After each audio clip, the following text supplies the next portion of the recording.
주님만을 섬기리 헛된 마음 버리고 성령이여 내 영혼 충만하게 하소서. 주님 앞에 내 생명 드리리라. 두 손 들고 찬양합니다. 두 손 들고 찬양합니다. 나 주실 왕 여호와께 오직 주만이 나를 다스리네. 나 주님만을 섬기리 헛된 마음 버리고 성령이여 내 영혼 충만하게 하소서. 주님 앞에 내 생명들이 나 주님만을 섬기리 나 주님만을 헛된 마음 버리고 헛된 마음 버리고 성령이여 내 영혼 충만하게 하소서.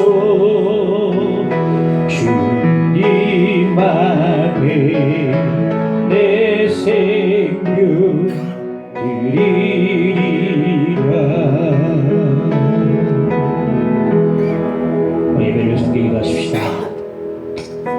주님 시간 기도드립니다. 감사합니다. 주님 집에 멋지게 하시고 승기 집에 밝게 해주시고 나가게 해주시고 나에게 향해 말씀하시는 말씀을 듣게 해주시고 말씀 잡고 주님 붙잡고 나가는 시간 되게 해주시기를 원합니다.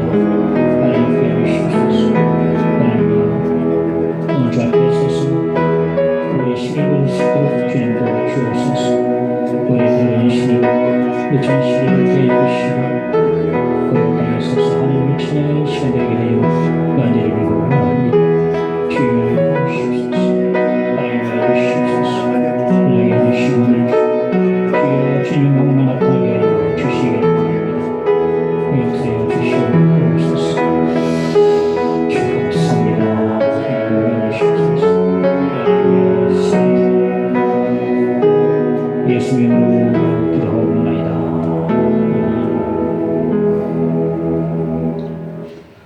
하나님 말씀 사도행전 7장 17절로 36절까지 보겠습니다.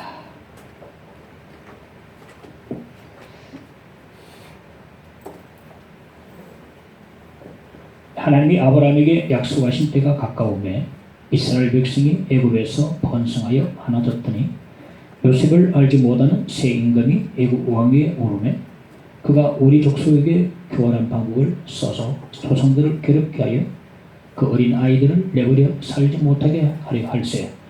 그때 모세가 났는데 하나님 보시기에 아름다운지라. 그의 아버지 집에서 석 달 동안 길리더니 버려진 후에 바로의 딸이 그를 데려다가 자기 아들로 기르며 모세가 애굽 사람의 모든 지혜를 배워 그의 말과 하는 일들이 능하더라. 나이가 40이 되면 그 형제 이스라엘 자손을 돌볼 생각이 나더니 한 사람이 원통한 일 당함을 보고 보고하여 압제받는 자를 위하여 원수를 갚아 애굽 사람을 쳐 죽이니라. 그는 그의 형제들이 하나님께서 자기의 손을 통하여 구원해 주시는 것을 깨달으려고 생각하였으나 그들이 깨닫지 못하였더라. 이튿날 이스라엘 사람끼리 싸울 때에 모세가 와서 화해시키려 하여 이르되 너희는 형제인데 어찌서 해치느냐 하니 그 동물을 해치는 사람이 모세를 밀어뜨려 이르되 누가 너를 관리와 재판장으로 우리 위에 세우느냐? 네가 어제는 애국 사람을 죽인과 같이 또 나를 죽이려 하느냐 하니 모세가 이 말 때문에 도주하여 미디안 땅에서 나그네 되어 거기서 아들 둘을 낳으니라.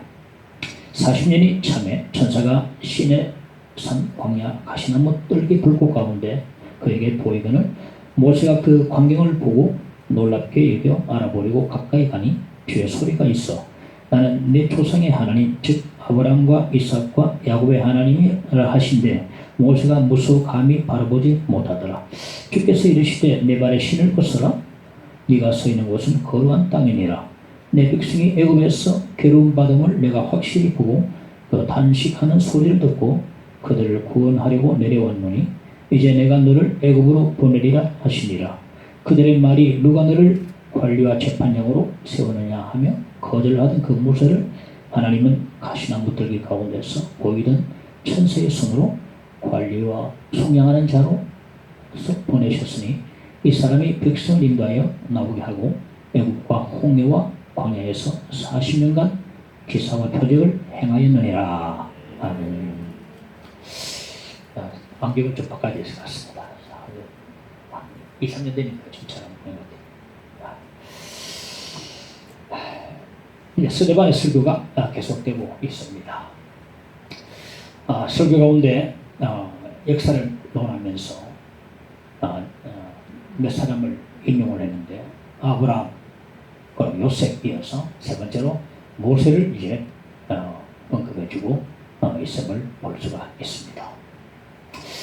예나 지금이나 누가 모세 이야기를 할 때면 이스라엘 사람들은 상당히 옥빛도 좀 갈아듬고 그리고 숨도 죽이면서 다 집중을 한다는 겁니다. 왜냐하면 모세는 이스라엘의 위대한 영도자가 되고 모든 사람이 우리를 존경하는 사람이기 때문에 모세 이야기가 나오면 그렇게 다 집중하고 길려서 듣는다는 겁니다. 오늘 스데반은 본문을 통해서 모세 생애를 1, 2, 3기로 구분해서 우리에게 아주 쉽게 설명을 해주는 것을 볼 수 있습니다. 오늘 모세 이야기입니다. 첫째, 모세에 대해서 보십시다. 이스라엘 백성들이 애굽에서의 생활은 정확하게 말하면 430년 동안 애굽에서 생활했는데요. 17절에 보니까 하나님이 아브라함에게 약속하신 때가 가까움에 이스라엘 백성이 애굽에서 번성하여 많아졌더니 이 하나님께서 아브라함에게 약속하신 약속이 어떤 것인가? 창세기 12장 2절에 나옵니다. 내가 너로 큰 민족을 이루고 네게 복을 주어 네 이름을 창대하게 하리니 너는 복이 될지라. 이 약속은 하나님께서 아브라함에게 갈 때 우리를 떠날 때에 하신 약속이 되겠습니다. 큰 민족을 이루겠다. 복이 되겠다. 창대케 하겠다. 그리고 사도행전 7장 6절 7절에 보면 그 후손이 다른 땅에서 나그네가 되리니 그 땅 사람들이 종으로 삼아 400년 동안을 괴롭게 하리라. 그 후에 그들이 나와서 이곳에서 나를 섬기리라. 하나님의 약속하신 때가 가까울수록 애굽에 살고 있던 이스라엘 백성들의 수가 굉장히 번성하기 시작했어요. 막 여인들도 애들 잘 낳고 수 잘 낳고 그러니까 100만 명, 200만 명, 400년 동안에 한 200만 명까지 불어나갔습니다. 18절에 요셉을 알지 못하는 새 임금이 애굽 왕위에 오르매 왕조가 바뀌었어요. 왕조가 바뀌니까 새 왕이 요셉을 알 틈이 없죠. 요셉이 있을 때는 요셉 때문에 대우받고 또 요셉 죽고 난 뒤에도 대우를 받았지만 왕조가 바뀌어버리니까 요셉을 모르니까 이제는 그들이 박해하기 시작했는데 자꾸 번성하니까 새 왕이 보니까 불안하고 두려웠어요. 혹시나 말이죠. 두려웠어요. 그래서 그들이 썼던 교활한 방법이 뭐냐? 이스라엘 여인들이 여자아이를 낳으면 살리고 남자아이를 낳으면 죽이라고 명했어요. 그러니까 이제 남자아이는 태어나자마자 죽는 그런 이제 운명이 되죠. 이렇게 죽음의 환경 속에서 누가 태어났다? 모세가 태어났다. 모세는 죽지 않았습니다. 하나님께서 어떤 일을 이루시기 위해서는 먼저 사람을 택하거든요. 한 사람을 택하는데 모세를 택하신 것입니다. 그러니까 아무리 죽음의 환경 속에 태어났다 할지라도, 그렇게 운명 지어졌다 할지라도 하나님의 경영과 하나님의 승리가 있으면 그 사람은 죽지 않습니다. 아무리 죽음의 환경 속에 내가 태어난다 할지라도, 옛날에 우리 어머니들은요, 원치 않은 임신했을 때 뱃속에 아이 지우려고 약물도 먹고 땅에 떼구대고 구르고 감나무에서 뛰어내리고 그렇게 했어요. 그래가지고 낙태를 시켜버렸어요. 유산시키고. 그래도 날 애는 나더라고요. 그래도 태어날 애는 나더라는 겁니다.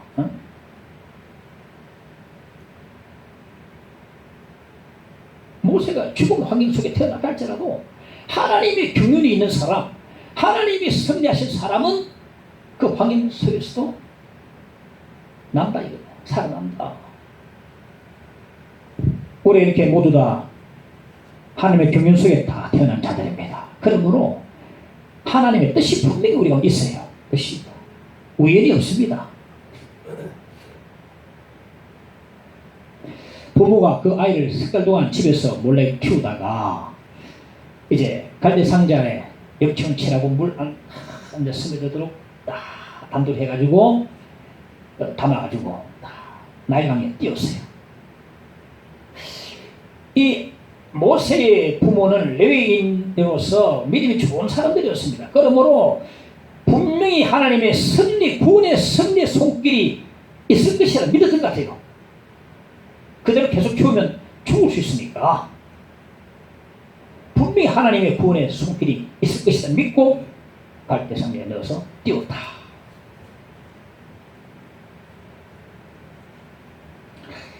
아이가 갈대 상자에 딱 담겨진 채 날강에서 이리저리 떠다녔어요.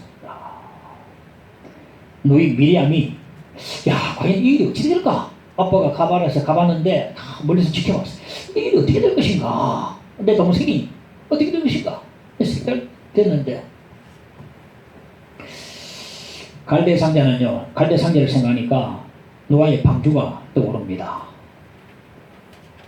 죽음의 홍수가 번화한다 할지라도 갈대 상자 안에는 구원과 안식이 있어요. 모세가 지금 생각을 자고 있단 말이에요. 아무리 번화한다 할지라도 편안하게 구원, 갈대 상자가 무엇을 예표합니까? 예수 그리스도, 구원자 예수 그리스도를 예표한다고 저는 봅니다. 우리가 그래서 갈대 상자 안에서 구원받고서 지금 이 자리에 지금 앉아 있는 것입니다. 이 갈대 상자는요, 깊이 생각하면 노아 방주고 예수 그리스도를 예표하거든요. 바로 그때 바로의 딸이 날강에서 목욕을 하고 있었어요.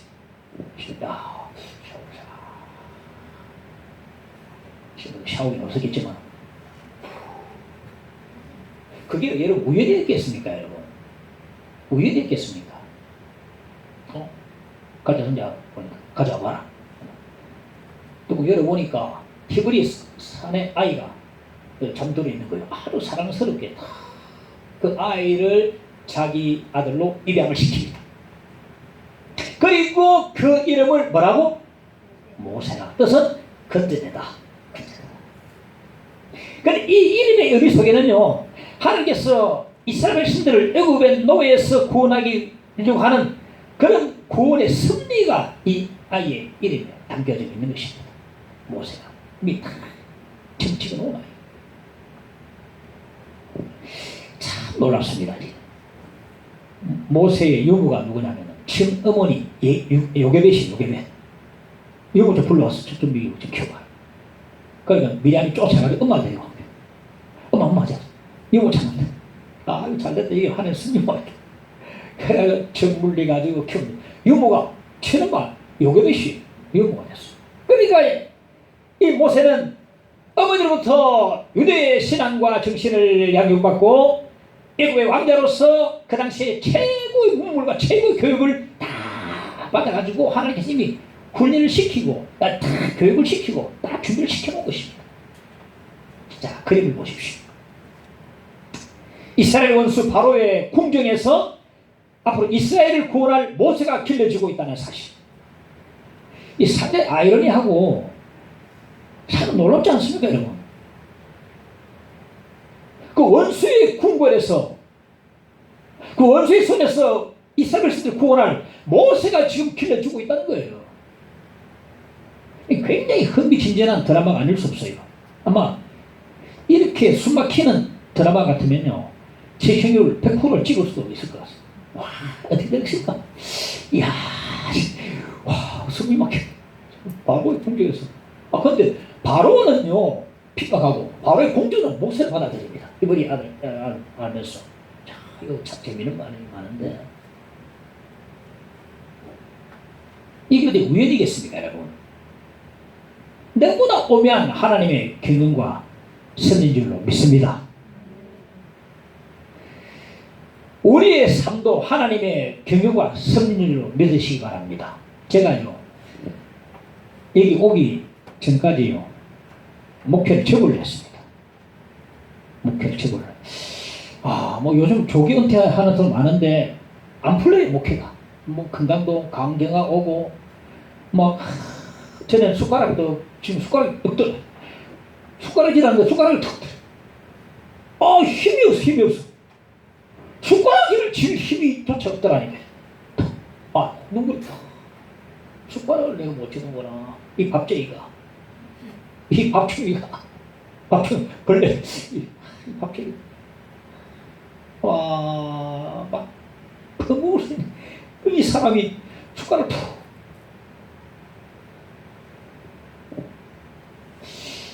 아니, 때로는 몸부림 치고 서울에 가서 설교해보고 서울에나 가야 돼. 사람은 나면 서울에 가야 되고, 말은 뭐 어디 가야 되고, 나 서울에 가서 해야 돼. 앞으로. 그래서 내가 한번 꿈을 펼쳐야 돼. 몇 차례 했는데, 이 사이가 환경이 나 끝났다 싶은데, 연꽃 없는 이곳에 내가 지금 여기 있는 것입니다. 이게 과연 우연한 일이겠습니까? 연꽃 없어요. 이 감독이 어디, 감독시장이 새벽시 어디부터인지 여러분의 삶을 갖지 않으면 대단한 것이 바랍니다. 내가 어찌 그런 일이 내게 있었던가. 대단하군요. 그런 일이 있었던가. 다른 사람에게 없는 그런 일이 나에게 있었단 말인가. 전부 다 드라마틱한 삶을 다 각자 살아왔어요. 지금 앉아 계시면 나름대로 전부 다 그리고 얘기지만 내 의지와 상관없이 얘기 안 해놓고 싶어요. 이 하나님의 규명이거든요. 내 의지와 상관없이 내가 왜 여기 왔을까? 그래 내가 왜 왔을까? 어떻게 왔을까? 내 의지와 상관없이 오게 된 거죠. 모세가 태어나서부터 애굽의 왕자가 되기까지 모든 것이 하나님의 놀라운 경륜이듯이 우리 모든 삶도 하나님의 경륜이고 하나님의 승리를 믿으시기 바랍니다. 그러므로 분명히 의미가 있어요. 우리 삶에 의미가 있습니다. 우연이 아닙니다. 의미가 있어요. 그러므로 우리 인생의 가장 첫 번째 해야 될 것은 삶의 의미를 찾는 것입니다. 삶의 의미를 찾는 것. 지난주에 빅터 프랭크의 삶의 의미를 찾아서 책을 보니까 유대인 아이슈비츠 그 수용소에서 극도로 사랑했던 이 사람, 심리학자예요. 의사예요. 이 사람의 소명이 뭔지 아십니까? 다른 사람의 삶의 의미를 찾아주는 것이 소명이에요. 그러니까 이 아우슈비츠에서도 삶의 의미를 알았기 때문에 살아난 것입니다. 여러분, 의미 모르면 죽어버립니다. 내 소명이 뭔지 압니까? 삶의 의미를 찾아주는 것이 내 소명입니다. 절대적 소명, 절대적 의미, 절대적 믿음. 믿음만, 이 의미만 절대적이면 절대적 믿음을 가질 수 있으니까 의미를 찾아줘. 이 삶의 의미를 찾으시고, 분명히 우연이 아니거든요. 뜻이 있거든요. 의미가 있거든요.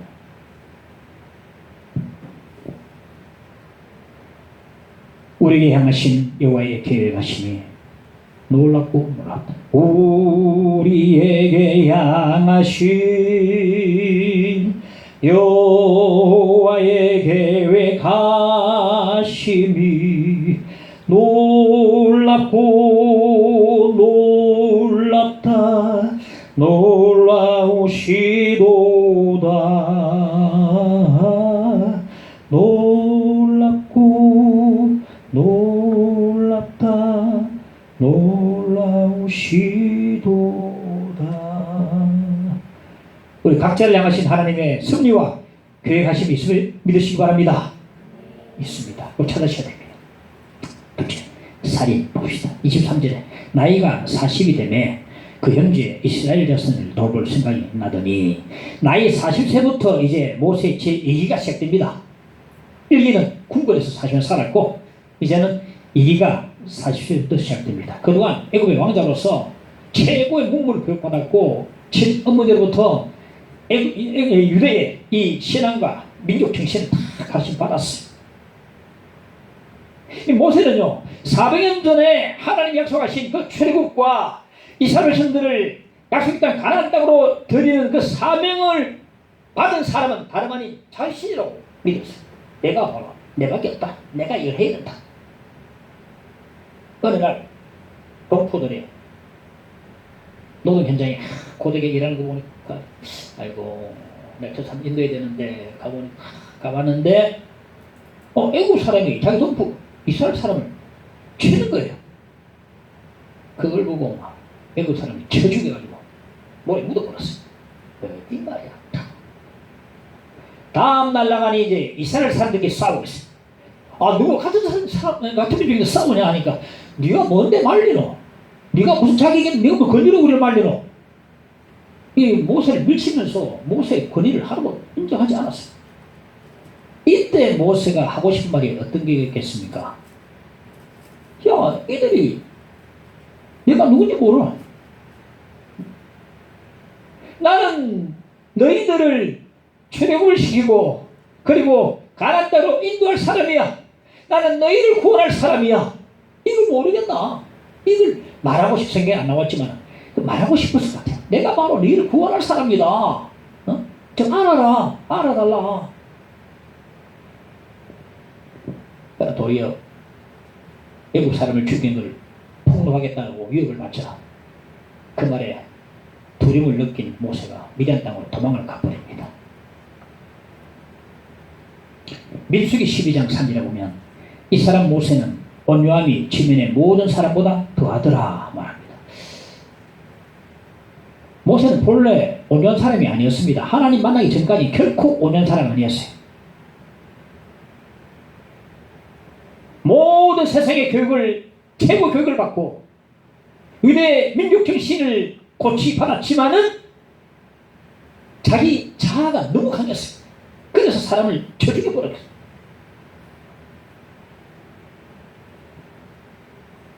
애국 사람을 쳐 죽이는 걸 보고 이스라엘 동족 사람들이, 야, 이 사람의 말로 우리를 구원할 자구나라고 자기를 따를 줄 알았는데 따르기는커녕 깊이 인물로 낙이 지켜버렸어요.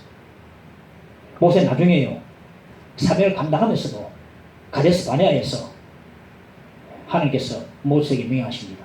반석에 명령하여 물을 내라 그랬는데 명령하지 않고 혈기를 내가지고 내가 너희들에게 물을 내려 하면서 혈기를 내면서 반석을 두 번 지붕에 쳤더니 물이 나왔는데, 그일 때문에 모세 자신은 약속의 땅에 들어가지 못하고 말았다. 그 혈기 때문에 못 들어갔다. 그러니까 이 모세가 진짜 온유한 사람은 아닌 것 같아요, 보니까.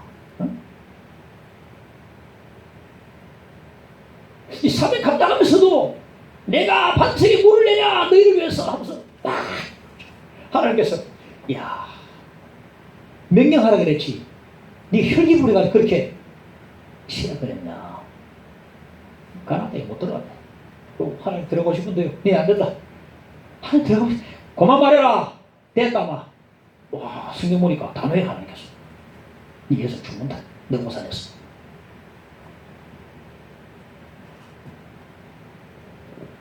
그래서 여러분, 아무데나 소리 지른다고 되는 게 아니고 내 힘으로 구원해보고자 해도 안 되고요. 하나님의 부르심도 없이 혼자 힘으로 뭔가를 해버려도 안 됩니다. 그 전에 하나님을 먼저 만나야 됩니다. 하나님의 부르심을 먼저 받아야 됩니다. 하나님 부르심 받지 않고 하나님 만나기 전에 내가 났으면 실패하고 맙니다. 하나님 만나기 전에 저는 일을 멈추고 나서지 말아야 합니다. 성령 임하시고 권능을 받고 주인대로 했는데 성령 안 받으니까 나가기가 쭈뼛쭈뼛하는 거예요. 이거. 야, 그 제가 다른 데 전도해 보니까 오후에 전도해 보니까 그분들 다 대구 전도했거든요. 자, 한 네 파트 나눠서 전도합시다. 가만 보니까 한 채가 자기 집에 다 들어가버려요. 집에 다 들어가버려요. 그럼 전도전은 됐냐? 전도전은 뭐 다르게 용도로 쓰겠죠. 쓰게 들어가든지. 하나님 만나기 전에는, 하나님 부르심이 있기 전에는 나서지 말아야 됩니다. 교회마다 어려우니까, 사람이 없으니까, 사람이 안 되는데 일을 맡기지 않습니까? 아유, 합시다. 되는 거 못 봤어요. 그래서 목사의 사명이 뭐냐? 사람을 만들고 봉사를 하기도 하는 것이 목사 해야 돼. 먼저 사람을 만들어. 일부터 노래 잘한다고, 야, 잘하네요. 찬양대 한번 해보십시오. 바로 말이요. 음악 선생한다고, 새신자고 하는데, 다음 주 바로 찬양대 가지고, 예수 사랑. 그거 뭐 되겠습니까, 그게? 학교 선생한다고, 바로 막 주일학교 교사 맡아가지고 막, 되겠습니까? 안 되지요. 하나님 만나기 전에는 일을 멈춰야 한다.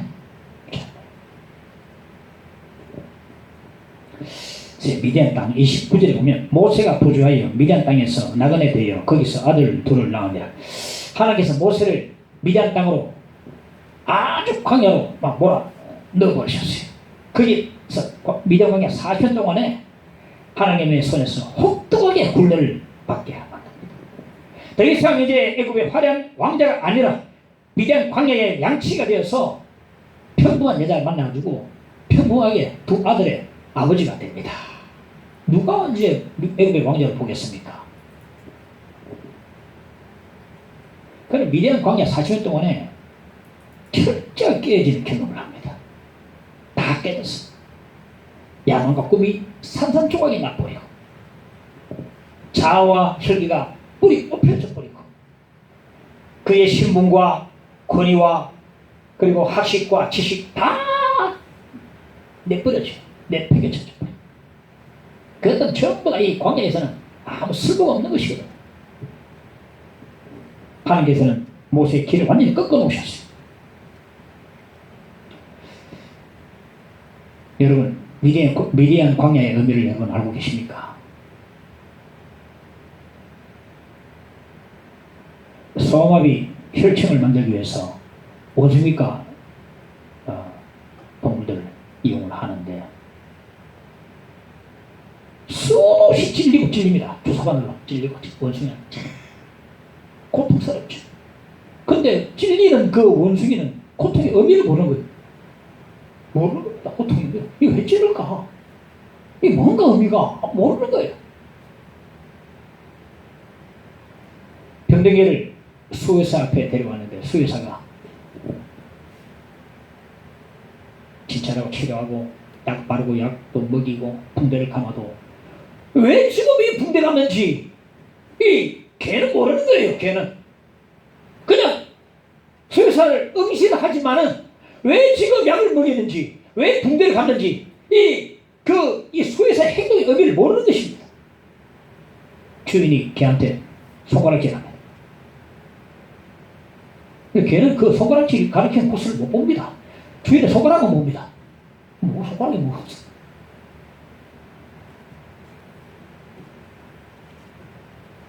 어떤 개는 막 손가락을 물어보래요. 이거 물어야 되는 거예요. 손가락 가르치는 코스를 모르는 거예요.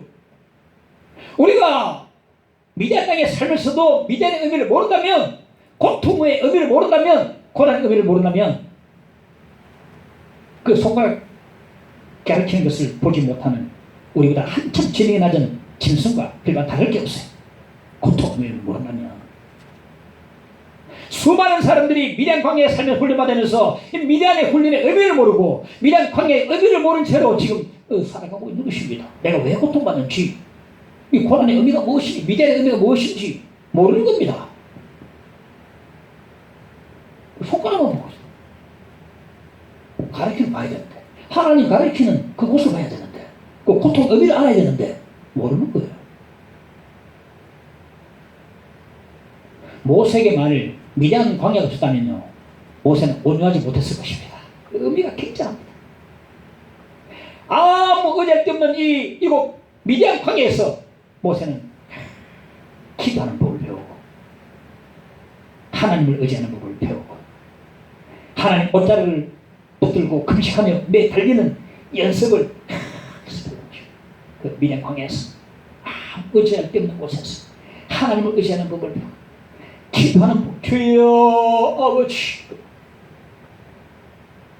금식하면서 매달리고 그래서 나중에 시내산 광야 시내산에서 올라가서 40일 금식을 그래서 할 수 있는 겁니다. 연습했으니까.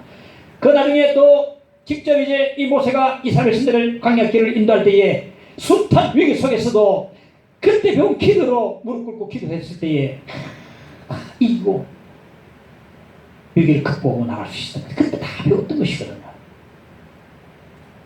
전과 같았으면 기도가 무슨 기도입니까?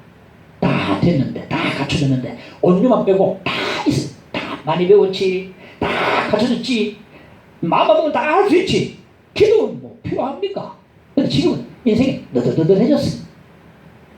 그 누더기처럼 돼버렸어. 그 왕자가 양치기가 돼버렸어. 기도밖에 없는 것입니다. 그렇게 하나님 앞에 엎드렸더니 온유한 자가 되었다. 미디안 광야 40년은 결코 헛된 시간이 아닙니다. 저는 돌아보면서 하나님 그때 왜 그런 시간을 내게 주셨는가? 아까운 시간 다 가버리고 아깝다 싶은데, 근데 또 저는 목사니까 또 말씀 묵상하면 분명히 의미가 있어요. 의미가 있습니다. 알면서도 그때 참 내가 그래 보냈을까 하는 생각도. 근데 그때 그 순간이 없었다면 지금 내가 지금 없다는 것도 저는 인정하고 있습니다. 미디안 광야의 의미는 대단한 것이고 가치는 어마무시한 것입니다. 우리는 미디안 광야에서 내 자아를 다 완전히 묻어버려야 합니다.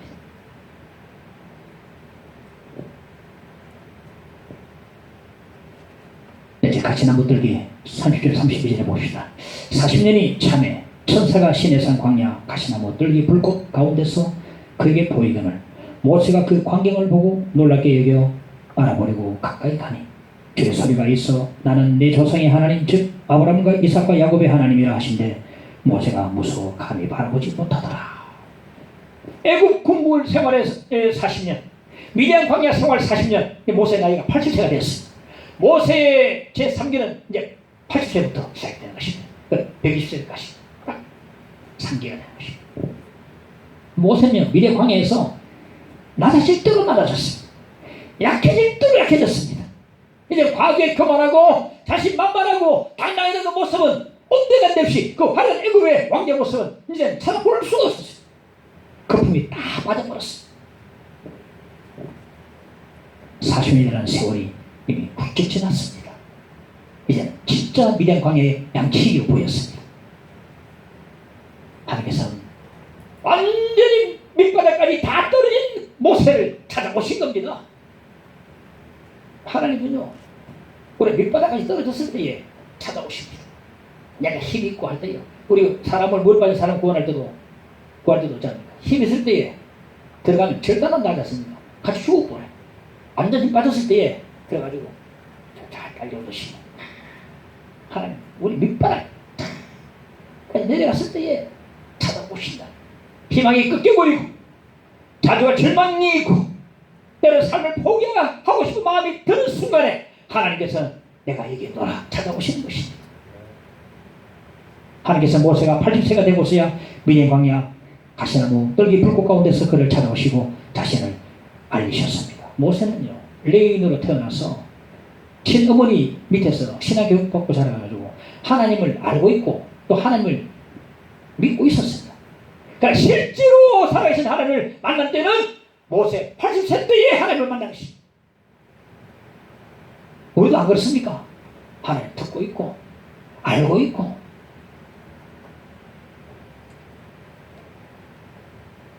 미디안 광야 가시의 나무 뜰기 불꽃 가운데서 살아계신 하나님을 만나고 그분의 음성을 들었습니다. 실행 가운데 있던 욥이 하나님을 만나고 외치는 소리 들으십시오. 내가 주께 대하여 귀로 듣기만 하였사오나 이제는 눈으로 보 주를 배움나이다. 하지만 모세는요 감히 하나님을 바라보지 못했다. 너무너무 세월이 길어서 40년, 80년 노인이 돼가지고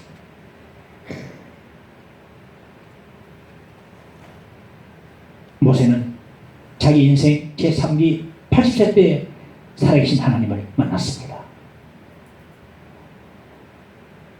우리도 늦지 않습니다.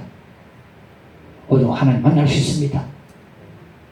살아계신 하나님을 만나는 여러분의 인생이 되시기를 하나님 축원합니다. 하나님을 만나 늦지 않다.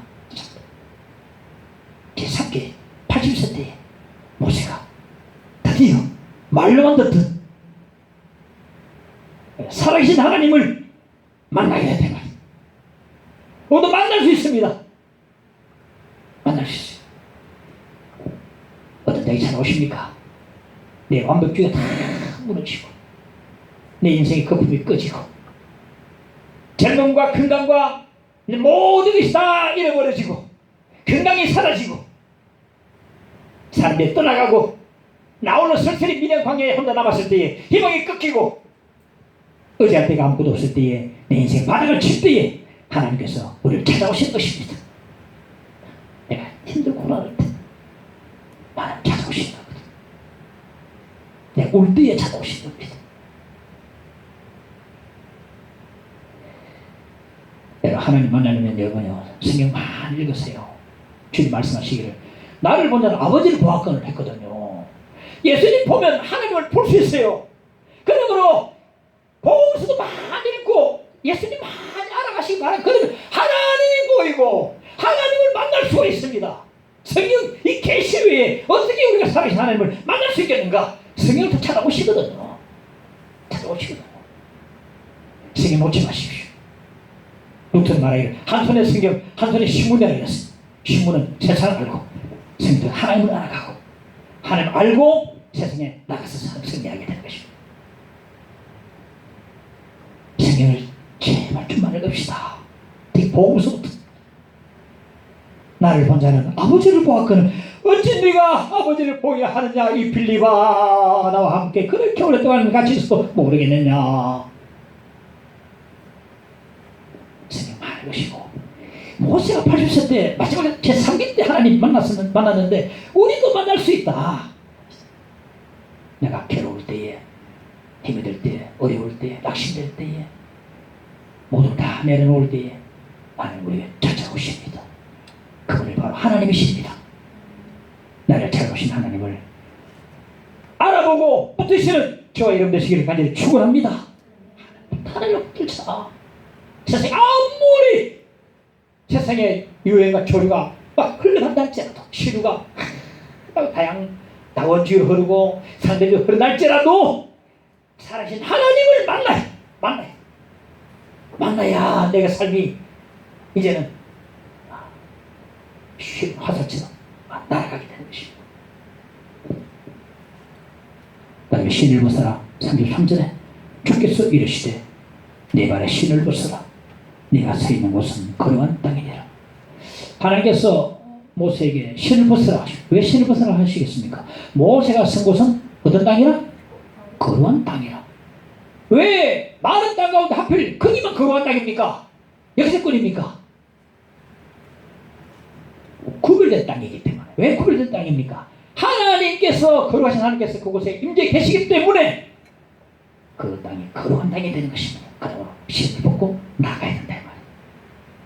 옛날에는 예배당이면요 의자가 없었어요. 신발 벗고 맨발로 갔어. 이제 예배를 들었어요. 그때는 신발도 잘 잃어버려가지고 공자리 넣어가지고 또 가서 신발 벗고 들어가서 예배를 드렸어요. 그러니까 기도할 때는요, 자연스럽게 무릎을 꿇어줘요. 더 간절하게 생기고요. 그게 성경적이고 더 경건하게 보이는 것입니다. 그래서 그런지 그때 당시에 사람들의 믿음이 지금 우리의 믿음보다 훨씬 경건합니다. 의자 있으니까 의자 추우면요, 안 그렇습니까? 불편한데 뭐 식당 가도 뭐 의자 있는 데 있고 뭐 있는데 의자 다 앉으려고 그러지. 옛날에는 의자 없어요. 교회당 예배당에. 네. 걸어가신 하나님 앞에 나올 때는 신발 벗고 나와야 된다. 그런 의식도만 있습니다. 무릎 꿇으면 간절함이 생기고, 저도 기도하다가 좀 뭔가 좀 막히고 무릎 꿇으면 눈물이 흘러요. 여러분, 아무도 없는 빈 예배당이 성전입니까? 성전 아닙니까? 성전 아닙니다. 그냥 홀입니다. 홀. 성도들이 두 사람 모일 때에 성전이 됩니다. 성도들이 두 사람 모일 때에 그 가운데 주님이 임재 계시기 때문에 성전이 되는 것입니다. 그냥 아무도 없는 예배당은 홀일 뿐이에요. 우리가 여기 있다가 이전 다른 가버리면요, 이 텅 빈 이 곳은요, 더 이상 성전이 아니에요. 성도들이 모여야 성전이 되거든요. 그러므로 모이는 것이 참으로 중요합니다. 성도들은 모이기 힘쓰라. 정말 중요합니다. 모일 때 성전이 되기 때문에 그렇습니다. 우리 오늘 지금 이곳에 모여있는데, 이곳에는 거룩하신 주님께서 임하신 바로 이것이 거룩한 땅인 줄 믿으시기 바랍니다. 거룩한 땅입니다. 이곳이 거룩한 땅에 여기에 서 있네. 이것이 바로 거룩한 땅이에요. 하나님이 임재 계시는 곳, 거룩한 땅, 거룩한 구별된 땅입니다. 근데 다 가고 아무도 없으면 성전 아닙니다. 그냥 홀, 빈 공간. 믿는 사람이 모이는 성전, 거룩한 땅이 되는 것입니다. 네. 하나님께서 성도들 가운데 임재 계시기 때문에, 할렐루야. 그래서 거룩한 땅이 되고 되게 되는 것입니다. 오늘 찬양해 봅시다. 주님 이곳에 우리와 함께 하시네. 나의 몸과 마음 경배드리네. 주님 이곳에 계시네.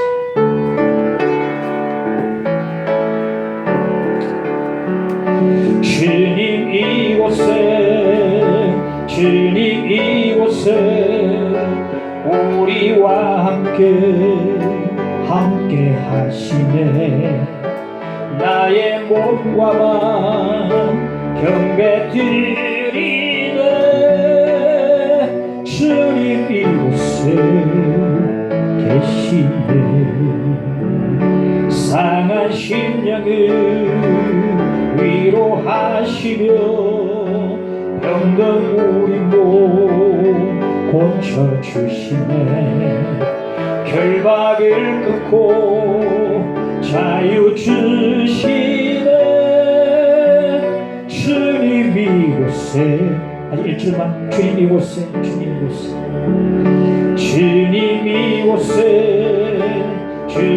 이곳에 우리와 함께 하시네. 나의 몸과 마음 경배드리네. 주님 이곳에 계시네. 할렐루야. 예배당에 들어올 때마다 신발을 벗는 마음으로 하나님 앞에 나와야 합니다. 자, 그러면 신을 벗는 의미는 무엇인가? 고대 사회에서 노예들은요, 자신의 신분을 알리기 위해서 맨발로 다녔습니다. 신을 벗는다는 것은 그건 뭐냐? 내 신분이 미천하다는 거라. 내 신분이 미천하다. 그 애굽에 화냈던 그 왕자, 그 모세가 지금 미디안의 양치가 되어서 초라한 모습으로 지금 하나님 앞에 서 있는 그 모습을 한번 상상해 보시기 바랍니다. 그 왕자가 딱 떨어진 암난 옷을 입고 양치 옷을 입고 지금 맨발로 서 있습니다. 감히 쳐다보지 못하고 그 앞에서 뭐라고 고백했겠습니까? 하나님, 나는 미천합니다. 하나님, 나는 부족합니다. 나는 아무 없는 쓸데없는 사람입니다. 나는 아무 가치 없는, 내세우고 없는 미디안의 양치기입니다. 양치기가 제 모습입니다. 주님, 제 모습을 이대로 받아주소서. 저를 불쌍히 여기소서. 고기도 듣지 못하고 난 빛이 납니다. 난 양치기입니다. 신발을 벗고 그런 고백했지 않을까 싶습니다. 하나님께서 오늘 우리에게 명령하십니다. 네 발에 신을 벗어. 거룩하신 하나님께서 이마에 계시는 그 거룩한 땅에 우리가 밟고서 우리는 신을 벗어야 합니다. 우리 물은 아무것도 할 수 없음을 고백하고 내 모습 이대로 주 앞에 남아서 주 앞에 맨발로 서야 합니다. 그리고 과거의 지난날에 잘못된 모든 것들을 용서를 하나님 앞에 구하면서 나가야 될 것입니다. 어떤 사람은 신을 벗어나니까 한쪽 발만 벗고 한쪽은 신고 있어요. 다 양쪽 발 다 벗어요. 어떤 사람은 신발 형식은 벗는데 마음은 벗지 않은 사람이 있습니다. 마음의 신발까지도 벗어버려야 합니다. 그런데 비로소 하나님께서 우리를 통해 이 일을 이제 시작하시는 것입니다. 만약 6번째 소명을 봅시다. 마침내 하나님께서 모세에게 소명을 주십니다. 34절에 내 백성이 애굽에서 괴로움 받음을 내가 확실히 보고 그 탄식하는 소리를 듣고 그들을 구원하려고 내려왔나니 이제 내가 너를 애굽으로 보내리라 하시니라. 하나님의 부르심 받고 모세 두려웠습니다. 나는 부족합니다. 나는 할 수 없습니다. 나는 무능합니다.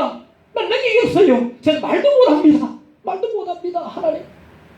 자, 과거에 그렇게 자신만만하고 그렇게 교만하고 부르심 없어도 나서기 좋아했던 이 모세 모습과는 완전히 딴판이에요. 하나님 만났거든요. 지금 맨발로 서 있거든. 온조하고 겸손했거든. 해줬거든. 하나님 가장 우리에게 쳐주시는 건 아십니까? 무력함. 난 할 수 없습니다. 나는 하나님 없이 나는 할 수 없습니다. 사랑할 수 없습니다. 라고 이 무력감이 하나님 가장 원하시는 그런 기도 제목이. 오알레스의 기도 보면 진짜 기도가 무엇인가? 무력합니다. 이 말에 나는 피를 꽂혀버렸어요. 기도가 지방대 받으려면요. 하나님 할 수 없습니다. 나는 무능합니다. 나는 무력한 자입니다. 아무도 할 수 없습니다라고 고백할 때에 응답이 되시기 시작합니다. 오알레스의 기도, 그 무력함, 그것 때문에 저는 그 책을 기정도서로 저는 선택한 것입니다. 그리고 하나님께 서시는 자는 무력함을 고백하는 자와 온유와 겸손한 자를 하나님께 들어 서시는 것입니다. 하나님 끝까지 서시지 그냥 안 서십니다. 들고 떨려던 모세가 내가 너와 함께 가리라는 하나님 말씀 따라서 믿고 이제는 외국으로 이스라엘 백성들을 구원하기 위해서 내려갑니다. 그의 손에는 양치는 작대기가 어느새 하나님의 지팡이로 되어서 달려져 있었어요. 저는 양치는 작대기였는데 하나님의 지팡이, 나중에 그걸 홍경이 갈라버립니다. 오늘 우리는 스데반의 설교를 들으면서 세 번째 언급했던 인물 모세에 대해서 우리가 다뤘습니다. 여기서 우리가 놓치지 말아야 할 것이 뭐냐? 이스라엘 백성들을 구원하는 그 모세는 온 인류를 구원하시는 예수 그리스도를 가리키는 자라는 사실을 알아가는 것입니다. 이걸 놓치지 말아야 한다. 그래서 스데반은요, 산헤드린 법정에서 그들에게 이 말을 해주고 싶은 거예요. 모세 이야기하면서 예수님 이야기를 해주고 싶은 거예요. 예수가 뭐가 크다. 예수가.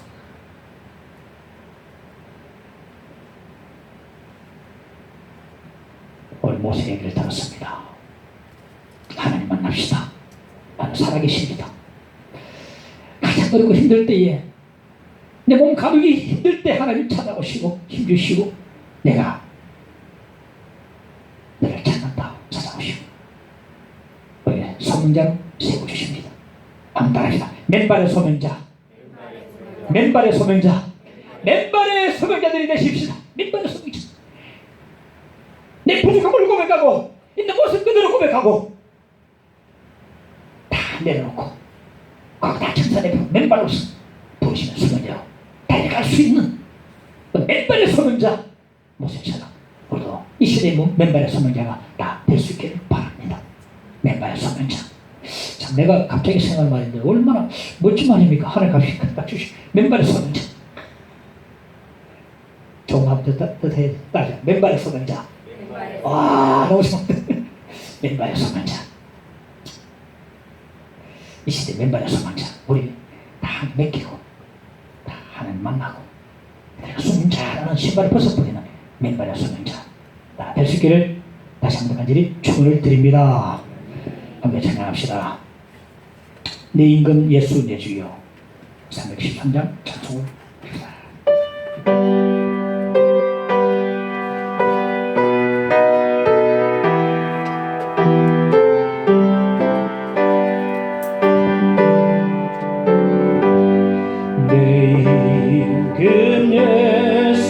내 주여 이 죄인이 주님 앞에 한없는 은혜 받고서 내 생명 못 드리오니 그 풍성하신 은총을 주 내게